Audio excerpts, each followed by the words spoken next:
A very warm welcome, dear children, back again to the revision work that we are doing, and we will start with the lesson The Cell.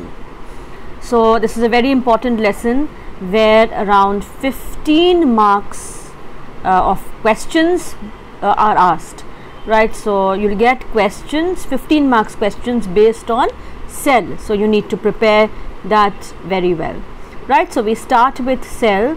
We'll do just a quick revision of the cell, starting with Robert Hooke. He observed the so-called cells for the first time in a slice of cork, right? So that is where he observed the cell under a very primitive microscope, right? So if we look at the meaning, he coined the term cell. This was invented by him, not invented, he had observed the cell under a very primitive, not very well formed microscope, and he had coined the term cell, and living cells were seen for the first time by Antony van Leeuwenhoek, right? And then of course by that time the microscope was more improved, and then was put forward the cell theory, and the cell theory was put forward by Schleiden and Schwann, right? So M.J. Schleiden and Theodore Schwann had put forward the cell theory for animals, right? According to them, cells are the structural and functional units of living organisms, and we've already discussed the meaning of cells being structural and functional units of life. And later on we also read that Rudolf Virchow, right? Rudolf Virchow had added to the cell theory. He extended the cell theory by suggesting that all living organisms arise from pre-existing organisms. And again we see that viruses are the most notable exceptions of the cell theory. Why they are the most noticeable exceptions is because they lack internal organization and protoplasm, right? So this is why they are exceptions, right? Other exceptions include protozoa, fungi, algae, because the entire organization is represented by just a single cell, right? So we move on to the next part, that is the size of the cell. So cells are generally microscopic in nature, so they are microscopic, and obviously if they are microscopic, the size also is very small, varies between 10 μm to 100 μm. Smallest cells are those of the PPLO, pleuro pneumonia like organisms, right? These are the smallest cell. The longest animal cell is the nerve cell. Here this is the longest animal cell. The largest cell is the egg cell, right? The longest plant cell is sclerenchyma. Okay, the egg cell of ostrich is the largest cell, which is around 15 centimeters in its outer diameter, right? So the longest plant cell is the sclerenchymatous fiber of Bohemia Navia, right? Around 55 centimeter long, right? So sclerenchymatous fiber, if we say there are something, sclerenchymatous fibers are something which are pointed at both the ends. So these are the fiber like structures like this, right? So 55 centimeter long. Now the factors governing the size of the cell may be the ratio between the volume of the nucleus and that of the cytoplasm, right? We leave that out and we move on to the shape of the cells, right? So the shape also varies, right? There's a great variation in shape. Now if we look at amoeba, slime molds, WBC, right? They keep on changing their shapes constantly, so they are irregular in shape. Whereas if we look at other cells, now if we talk about a neuron, then neuron has a definite shape, something like this, right? So that is the neuron with the nerve endings, that is the shape. With the nucleus here, you can see the dendrites coming out, right? So that it has a shape. Then if we talk about the muscle cells, then the muscle cells are also, some of them are spindle shaped like this, right? So that is the shape of the muscle cells. Now if we talk about an RBC, RBC is like a Poppins with a depression here in the center, right? Concave in the center, right? So these are the different types of cells, and other than that you can see some cells which are oval, right? Then you can see other different shapes of cells, right? So if we talk about the shapes, then cells also have different shapes. They may be irregular as well as they may be different, they may be of different shapes. Number of cells also varies in organisms. We have unicellular organisms and we have multicellular organisms, right? So based on that, and acellular, unicellular are also known as acellular forms. So based on that, number of cells. Then on the basis of nuclear organization, that means organization of the nucleus, right? We have the prokaryotic and the eukaryotic cells, right? So now if we talk about the nucleus, then you have studied that in a eukaryotic cell, a well defined, I'm just drawing a rough diagram here, a well defined nucleus is there, right, with nuclear pores, not coming out very clearly here, but I'm trying to draw it, right? So nuclear pores, then the nucleolus is here, right? So that is the nucleoplasm, right? And if we look at the diagram, I mean the nuclear arrangement in a bacterial cell. So for example, if I draw this to be a bacterial cell, right? So these are the hair like projections, right? That is the the flagella, and an entangled mass of the nucleoid is present, right? So so based on the arrangement of the nucleus and the membrane bound organelles, we've already talked about what are the membrane bound organelles, right, having a double membrane. So they are based into eukaryotic and a prokaryotic cell, right? So cell wall is usually present in a prokaryotic cell, which is made up of peptidoglycan, and eukaryotic cell wall is present only in the plant cells and fungi, right? Respiratory enzymes may be present on the cell membranes. Cell membranes lack the respiratory enzyme in eukaryotic. We'll just read it out quickly. Membrane bound organelles are absent, whereas in prokaryotes, whereas they are present in the eukaryotes. Ribosomes are 70 S types, 80 S types in eukaryotes. Sap vacuole are lacking, and these are present. Sap vacuoles are of common occurrence, especially in the plant cells, right? No streaming movement of the protoplasm, whereas that is found in the eukaryotes. There is no meiosis or gamete formation or true fertilization in prokaryotes. All this is found in the eukaryotes. mRNA does not need processing in prokaryotes, whereas processing needs to be done, right?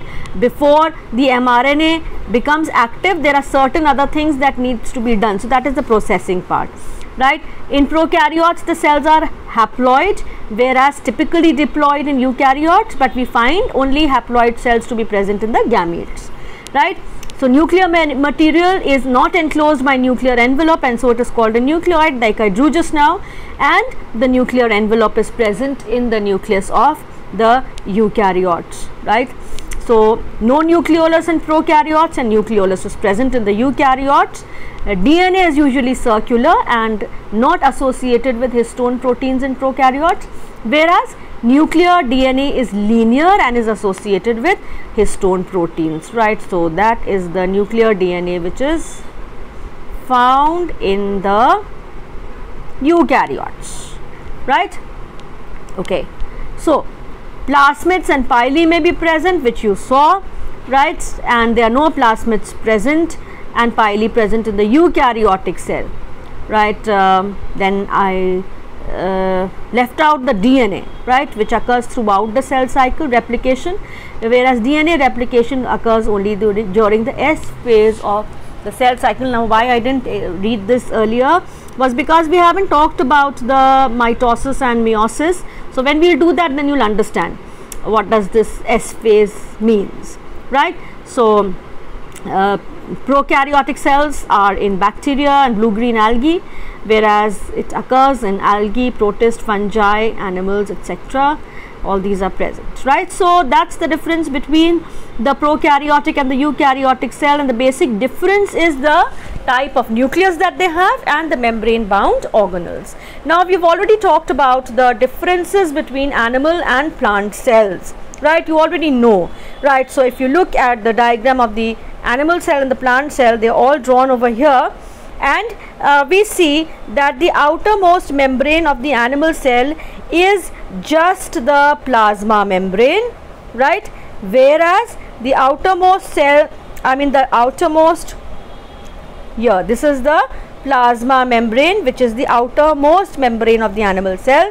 Whereas if we talk about the plant cell, then it is the cell wall, right? So outer to the plasma membrane in plant cell is present a cell wall, right? Animal cells may have numerous small vacuoles, whereas a plant cell has a large vacuole. Here, this is the large white colored vacuole you can see, which is shown in white, right? So that is the central vacuole or the sap vacuole.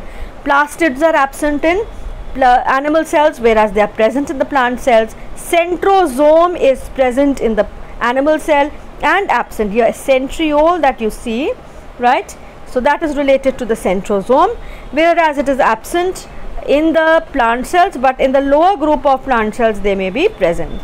Mitochondria are numerous because a lot of energy is required.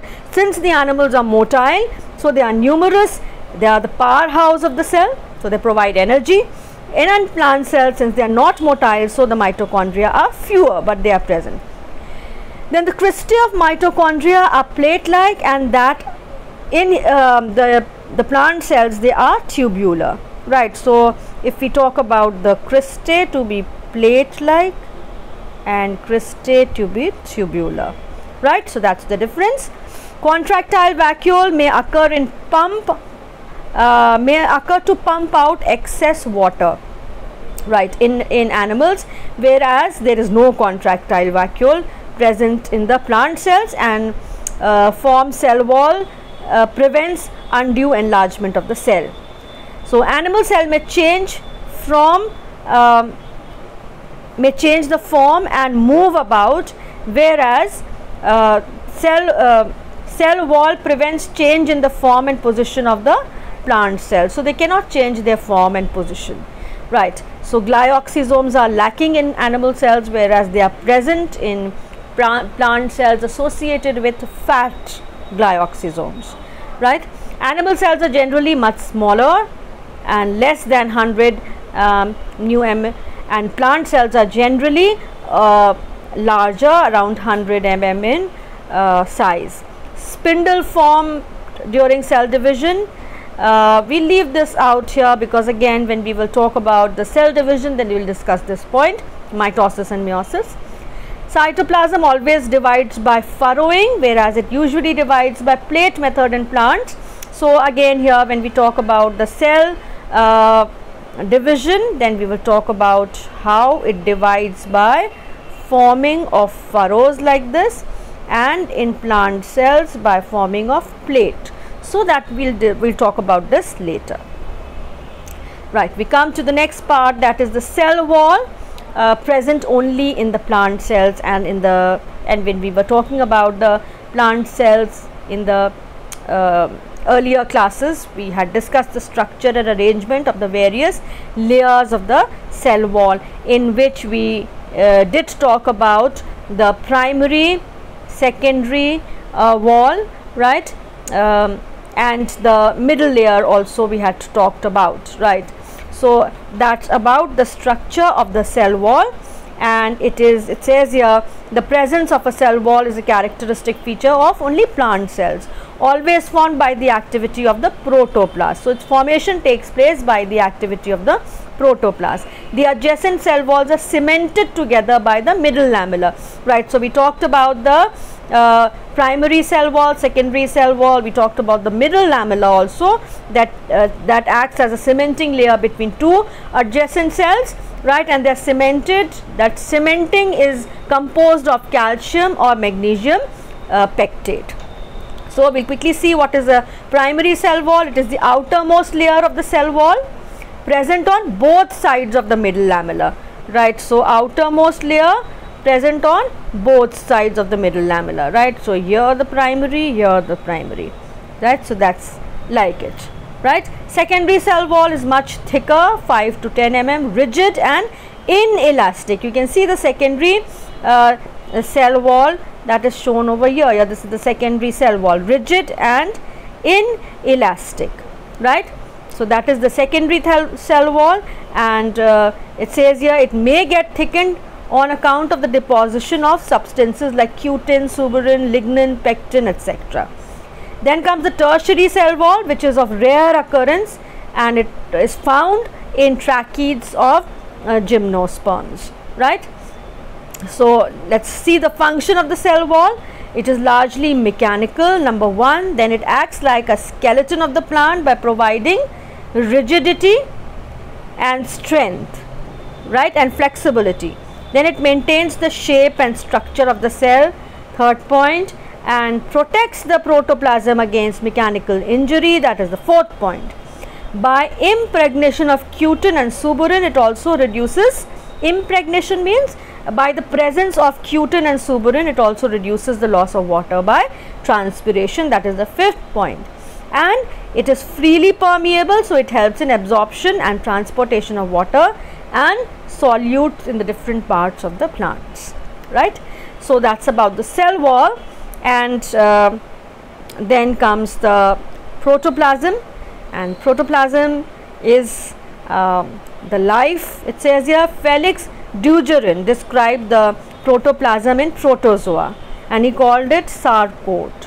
So this term was coined by Purkinje and Hugo von Moll independently. Huxley called protoplasm as the physical basis of life, for life cannot exist apart from it, right. So protoplasm actually refers to the living substance of the cell, and it includes all the parts of the cell. It is the seat of all metabolic functions, all the metabolic activities takes place in the protoplasm, right, and it can be divided into cytoplasm and nucleus, right. So now the next part we will talk about the plasma membrane, and we will especially discuss the fluid mosaic model, right. So the cytoplasm of all the living cell is enclosed by a living membrane, which is called the plasma membrane, also known as the cell membrane or the plasma lemma, and the term was put forward by Nageli and Kramer, right, while the term plasma lemma was